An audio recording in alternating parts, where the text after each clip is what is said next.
Voilà, on y est, retour du 5v5, les vrais GA, c'est trop trop bien. En plus, direct, premier mec, premier adversaire, une team raid direct. J'étais trop content parce que le dernier 5v5, je suis jamais tombé sur une seule raid, j'ai fait que des SLKR ou d'autres, mais pas raid. Du coup, là, j'étais franchement trop hypé. En plus, il l'a mis en def et tout, donc vraiment parfait. J'avais préparé des teams en fonction des feats et justement de la team Ray avec ce que je voulais garder. Du coup, elle est déjà toute prête. Tivador, Trône, Traya, Watt et la petite sonde impériale des familles, impeccable.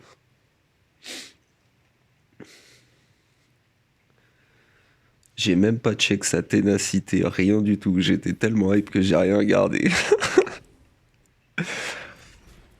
Du coup, on fait comme d'hab, massacre implacable, AOE dot. Bon, là, j'ai vu qu'elle en avait pris, donc je me suis dit, c'est bon. On va faire le premier lancer sur Holdo, comme ça on l'appliera avec le deuxième. Pas besoin de l'ability block étant donné qu'on va l'isoler avec Traya. Bon, il n'y a pas eu beaucoup d'ability block qui sont passés sur le premier tour. C'est un peu dommage, mais c'est pas très grave. Là, hop, tout se passe bien. Là, on va mettre le petit verrouillage. Bon, il y en a que un qui le prend, donc pas de chance. Enfin, un à part Ray, c'est le héros Finn là.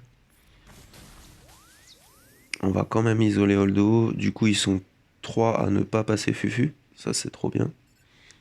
On va terminer Holdo direct, comme ça, y a plus de problème. Deuxième petit massacre implacable. Une petite patate à fine.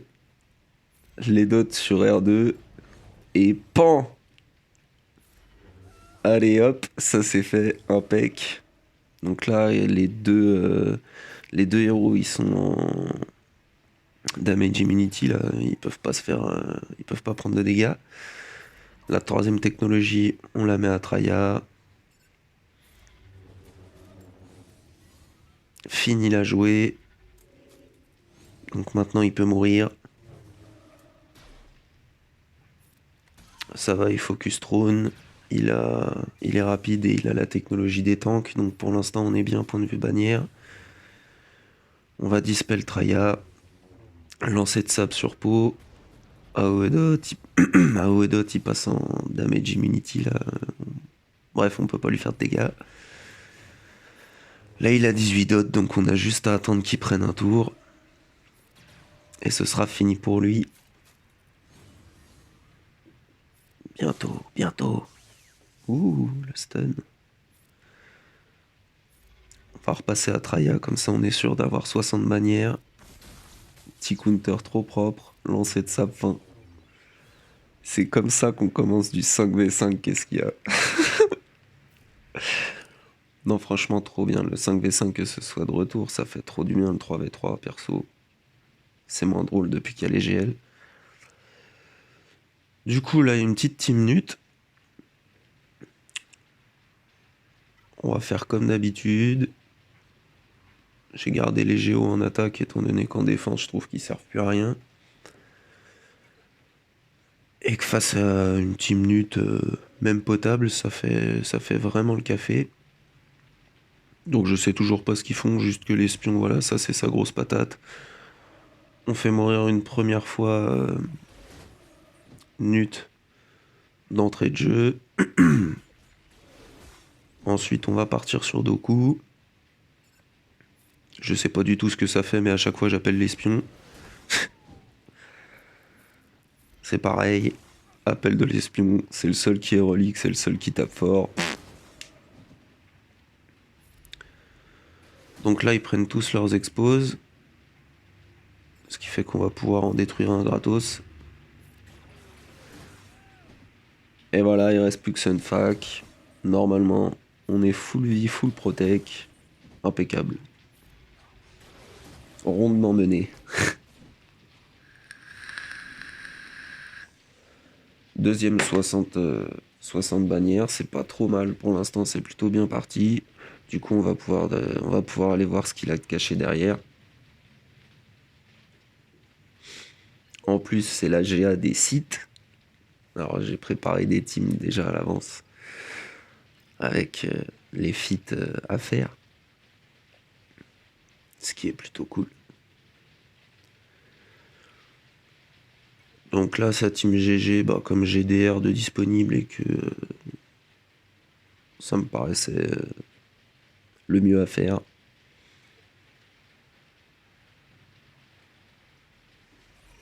On va faire GG avec DR. Généralement, c'est pas beau en bannière, mais bon. Normalement, ça devrait bien se passer.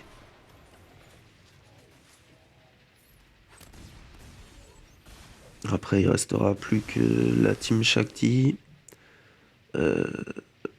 les BH, et derrière, il y avait les Ewoks et une team pourrie. Les DNS en slip, voilà.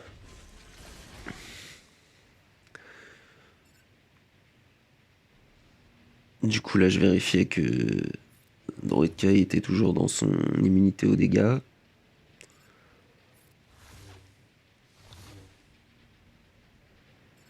Voilà, là, ce que j'avais essayé de faire, c'était de lui mettre le basique de Revan pour que dès qu'il prenne un tour, il puisse pas se remettre en machin, étant donné qu'il allie mieux Amélio. Mais je sais pas s'il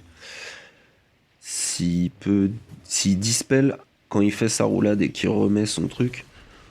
Je me suis jamais vraiment trop intéressé à ce perso, il m'intéresse pas du tout. Donc là, tant qu'il est en immu dégâts, on va juste lui mettre des basiques, essayer de lui faire prendre son tour pour qu'il tue quelqu'un.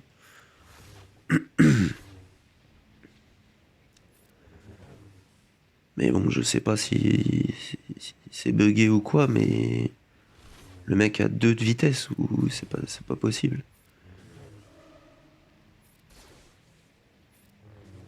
Au bout de 70 tours, le mec va jouer. Et là, je comprends pas parce qu'il a toujours le symbole de l'immunité aux dégâts. Ce qui fait que ça commençait à me saouler. Je me suis fait, bon, merde. Et pan. Et je comprends pas pourquoi il est mort. Je sais pas. Ça se prend, hein, mais honnêtement, j'en ai aucune idée. Je sais pas si c'est le buff qui était buggé, parce que normalement, une fois qu'il tire, il l'a plus. Faut qu'il refasse une roulade pour être à nouveau en immu dégâts. Et là, il y avait toujours le truc, et même quand je cliquais sur le perso, ça affichait immunité aux dégâts. Bref. Bon, bah là, film de cul incoming, hein. Les petits soldats contre les BH. Il n'y a que Bosque de G13. Il y a un ou deux G11, je crois. Voilà, Cad, il est G11. On met la marque sur Stark. On booste le TM. Bon, Cad, il est déjà en PLS. Dengar, les deux en même temps, très bien. On va partir sur les fêtes avec Boba en premier. On va tuer avec la OE, comme ça tout le monde est fear. C'est pas grave, on va gâcher le fear en essayant de mettre faux pas pour vider leur TM. Là, les mecs, ils ont eu aucune chance de jouer depuis le début, mais infâme, quoi. En plus, il y avait des feats avec faire des fights en 4v5.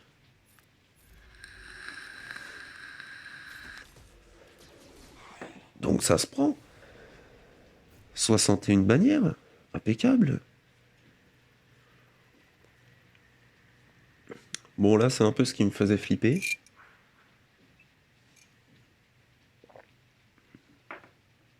Pour chaque tige, je vais utiliser Revan. Et en fait, à la base, j'avais pris Juani. Juste parce que je voulais garder Oda pour une autre team. Et qu'en plus, Juani dans la team Revan, je la trouve vraiment stylée. Parce que c'est pas vraiment un tank, c'est un off-tank. Ce qui fait que on va la faire taunt. Mais en fait, au moment où elle va perdre ne serait-ce que 1 point de vie, elle va devenir fufu. Donc s'il n'y a pas d'AOE, elle mourra pas tout de suite. Ce qui fait qu'elle va prendre... elle va pouvoir prendre pendant un moment l'aggro. Et ensuite, là voilà, avec le cri, normalement, hop, elle taunt et elle repasse Fufu quand elle perd ne serait-ce qu'un point de vie. Ce qui fait que maintenant, s'ils mettent pas une AOE, elle va pas tomber. Donc on gâche pas le sauveur. Et en plus, comment dire, on a une opportunité de pouvoir rejouer. Bon, là, ça se passe pas bien. Ils ont tué Jolly, les mecs. Faudra que je le G13 lui un jour parce que ça devient insupportable. À chaque fois, il se fait buter, le mec, c'est affreux. Donc là, on essaye de finir Rex. Le kill de Juani, ça c'est pépite. Bon, bah là, malheureusement, il en reste plus que 3. Heureusement, il y a Revan et Yoda. C'est dégueulasse, point de vue des bannières. Mais ça passe, c'est les Jedi, ils m'aiment pas, je les aime pas, de toute façon, faut que je trouve une solution.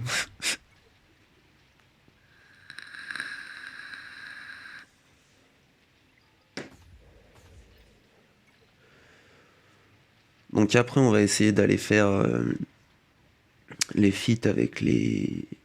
Un feat avec Maul et Savage, et un feat avec... tuer des ennemis avec des persos qui ont des doubles lames. Du coup, voilà, à la base, c'était pour ça que je voulais garder Oda, et que j'ai complètement oublié de rechanger Oda pour... Enfin, Juani pour Oda dans ma team Revan. C'était pour le mettre avec Sidious. Et j'avais mis l'armurière avec Savage, histoire de tester. Mais bon, après je me disais c'est DNS, mais elles sont vraiment pas montées. J'ai mis Nihilus, le lead de Maul il est G13, il va leur faire gagner du TM. Il y a peu de chances que ça passe pas. Au pire, faut juste caler le dispel de Sion juste avant l'annihilation. Comme ça, elles reviennent pas, fin du débat. En plus, malgré que ce soit pas Trialide, comme il y a Savage, il a des chances de... Il récupère les debuffs de ses potes, et dès qu'on le crit, il dispel. Donc c'est plutôt pas mal. Hop, le petit kill de Savage encore, et on a déjà tué 2 ou 3 je crois. Là c'est dommage parce que Maul il aurait pu prendre le kill, j'ai pas pensé et je l'ai fini avec Sion. Un autre kill pour Savage. Bon là c'est Nihilus, c'est un peu dommage. Ça aussi c'est dommage. Et puis on finit par une petite annihilation parce que c'est sympa. Je crois que j'ai tué 6 mecs sur cette GA avec des doubles lames. Puis les derniers, c'est les plus. Donc bon. À la base, j'avais prévu le Red Trooper en attaque avec cette team parce que je pense que ça peut être assez exceptionnel. Mais au final, je l'avais collé en def, donc 4v5. Ils sont G13, il y a Doku qui gère les stuns. Pan. Parce qu'il frappe quand même pas mal, et puis même si c'est pas un perso qu'on va super bien modder, Sidious de base il est super rapide. Enfin super rapide, il est assez rapide, donc il joue quand même pas mal, c'est plutôt cool.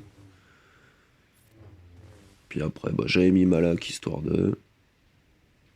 J'ai boosté... comment il s'appelle? Ce bon vieux Doku. Je sais pas ce que j'attendais pour jouer. Le gros heal. Pan. Ouf. Superbe. Le fail de Malak, magnifique. Et Pan, le petit kill de Sidious, 61 bannières, ça se prend aussi. Bon, et puis après, comme d'hab, il va y avoir les vaisseaux. Hein. Avec moi, faut jamais s'attendre à des miracles. Donc le premier, j'ai fait 66 sur sa grosse team. Et la deuxième, il m'a ouvert mes FO et j'ai dû m'y reprendre à 2 fois, du coup 41. Mais ça passe parce qu'il peut pas passer SLKR. Là, il a fait ses attaques, il a fait 2 fails dessus, donc là, il a lâché le morceau. Mais voilà, du coup, reprise du 5v5, franchement, trop fun, j'attendais ça depuis trop longtemps. En fin des teams, on va pouvoir faire des vrais counters. Allez, vive les sites, salut à tous, amusez-vous bien.